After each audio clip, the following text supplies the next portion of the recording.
According to Jacqueline Taylor, there can be no greater endeavor than that of serving one's fellow human beings at a time of great need. There is no higher calling than to do things for people that they cannot do for themselves. There is nothing more rewarding than creating peace and order from turmoil and chaos. This is the privilege that the embalmer has every day of his or her professional career. Funeral directors are respectable people in communities. The family and friends of deceased look upon the funeral director to assist in the tasks needed to complete funeral services. Everybody at some point in their lives will need to contact a federal funeral director.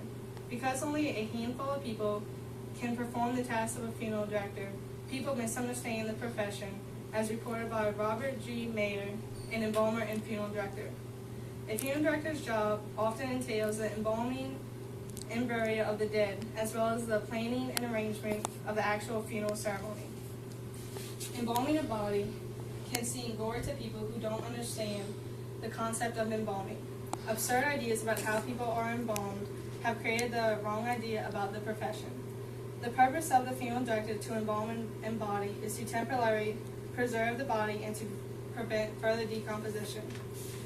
The three goals of embalming are sanitization, presentation, and preservation of a dead body to achieve this effect.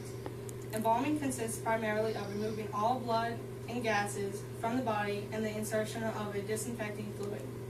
The disinfecting fluid is used to preserve deceased individuals and to restore a natural appearance until the funeral and for the burial afterwards. As reported by the National Funeral Directors Association, funerals are the first step in the healing process. The burial process is usually done for many reasons.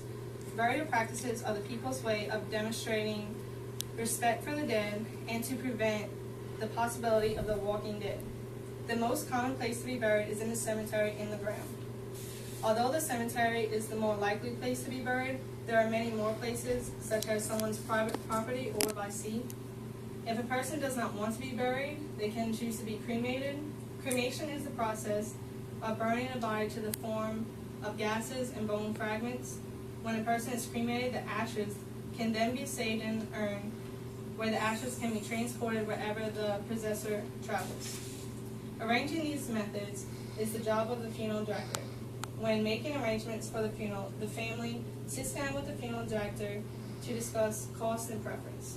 A funeral may not seem very difficult to plan, but it takes many things to create a funeral. The family has to decide where the funeral will be held, how the funeral will take place, when the funeral will take place.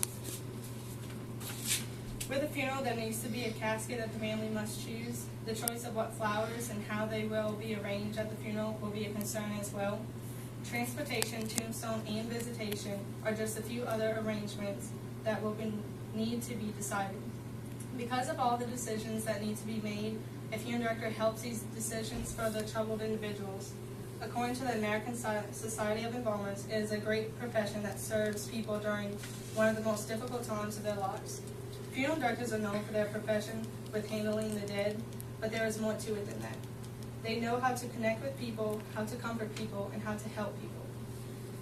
Funeral directors not only arrange funerals, but they arrange life, how to move on, and continue living. As I mentioned before, everybody at some point in their lives is going to need to contact the funeral director. When a friend or family member has just died, the funeral director is always there with support and understanding. Jan Brugler once said, "You must express your grief at the death of a loved one, and then you must go on. The eyes of the dead must be gently closed, and the eyes of the living must be gently opened." Funeral directors not only care for the deceased, but they care for the living by caring for the dead. You did good. You should open up with speaking first. Oh, God. Please stop. You gonna speak?